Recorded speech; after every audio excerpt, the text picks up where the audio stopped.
Always a pleasure having you join us on Trending News on Atlantic TV, where we give you the very best in latest news, sports, entertainment, and business. Don't go anywhere. I'll be right back after this short break.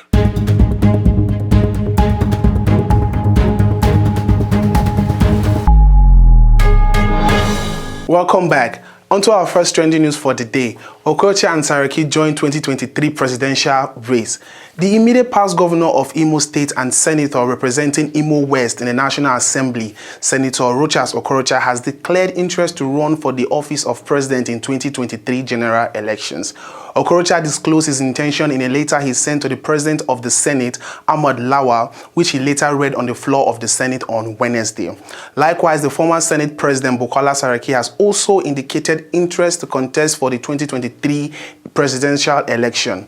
Their declarations come after former national leader of the All Progressive Congress, Asiwaju Bola Ahmed Tinubu, Ebonyi State Governor Dave Umahi, Senate Chief Whip Orji Kalu also declared their interest. 2023 PDP in tight corner as Wike Udom Anyim insist on Southern presidential candidate.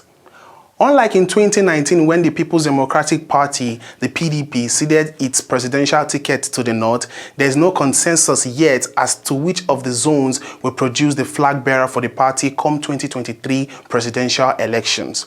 Reports have it that Rivers State Governor Nelson Wike, his Akwa Ibom State counterpart Udom Michael, and former Senate President Ayim Pius Ayim are some of the PDP chieftains bent on having the leadership of the party look the direction of the South come 2023.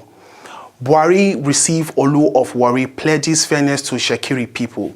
President Muhammadu Buhari on Wednesday received His Royal Majesty Shola Emiko Ogiame Atuose III, 5 months after his coronation as the Olu of Warri. Speaking at the State House in Abuja while receiving the monarch and some of his chiefs, the president pledged a fair deal to the Shekiri people of Delta State. In his remark, the Olu of Warri said the visit was to primarily thank the president for sending a high-powered delegation to his coronation as the 21st monarch of the kingdom. The president, through his spokesman Femi Adesina, noted their request and promised to work on them as soon as politically possible.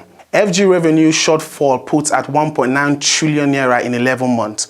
The federal government may have recorded about 1.9 trillion shortfalls in actual revenue generation against its budgeted amount between January and November 2021.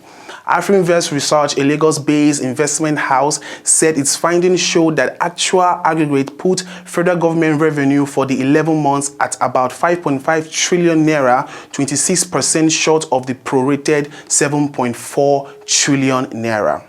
Government abduct Jonathan's cousin in Bayelsa. Unknown government have abducted Jephthah Roberts, a cousin of former President Goodluck Jonathan. Though details of the abductions were sketchy, it was learned that the government stormed his residence in Yenagoa, laid ambush and waylaid him as he was returning back to his house. The police public relations officer, Bayelsa State Command, Asimi Bothworth, confirmed the incident. On to our next story, strike. FCT primary schools teachers concern over effect on pupils. Some primary schools teachers in the Buhari Area Council of the FCT have expressed concerns over the increased strikes on public schools in the 6 area councils of the territory. The teachers, who spoke in separate interviews with News Agency of Nigeria, NAN, in Buhari, Abuja, said that though they were hopeful that the action would yield positive results, it may affect pupils negatively. NAN reports that teachers in public primary schools of the 6 area councils under the Nigerian Union of Teachers again shut down schools on Wednesday over unpaid arrears of promotion benefits and others. Moving into entertainment news, Nigerian big boy Hush Puppy will be sentenced on Valentine's Day. Suspected fraudster Roman Abbas Olorunwa, aka Hush Puppy, will be sentenced on Valentine's Day, February 14, 2022. According to the U.S. Department of Justice, the 37-year-old pleaded guilty on April 20, 2021, and it was reportedly confirmed by the U.S. Department of Justice on Wednesday. We expect him to be sentenced on February 14, Tom Rozek, spokesperson of the U.S. Attorney's Office for the Central District of California, said. Moving into the African scene, ECOWAS to hold virtual summit on Burkina Faso. The Economic Committee of the West African state, ECOWAS, will meet virtually on Friday, the 28th of January, to discuss the crisis in Burkina Faso, following a military coup on Monday.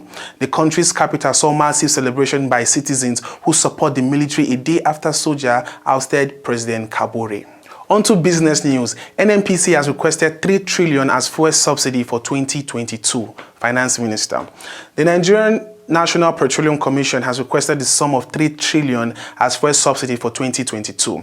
Minister of Finance, Budget and National Planning, Mrs. Zainab Ahmed, disclosed this to State House correspondents after the Federal Executive meeting, which was chaired by President Muhammadu Buhari on Wednesday.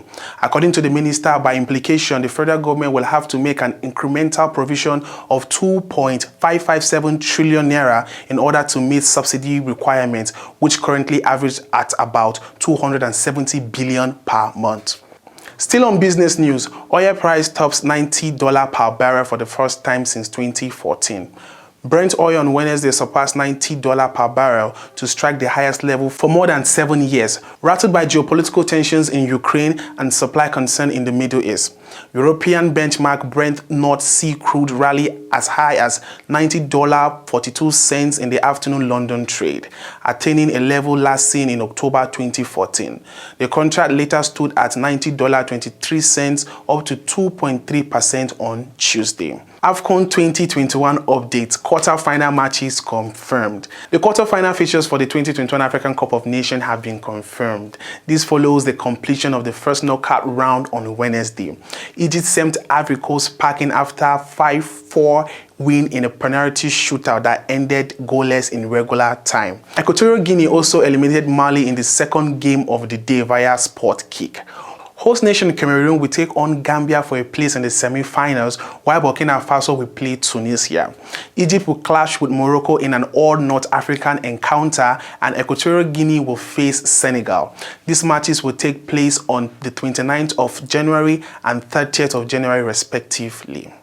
Health news, daily COVID-19 tracker. 75 new cases confirmed and 1 death have been recorded so far in Nigeria. Nigeria currently has a total confirmed case of 252,753 cases, with about 228,137 active cases, bringing the total discharge cases to about 228,137, with a total death rate of 3,134 so far. Please ensure to wear your face masks, wash your hands under running water, and by all means avoid overcrowded places. You can do well to please follow us on all our social media handles now displaying on your screen. And that is the much we could take for today's episode on Trendy News. Until I come your way again next time, do stay safe.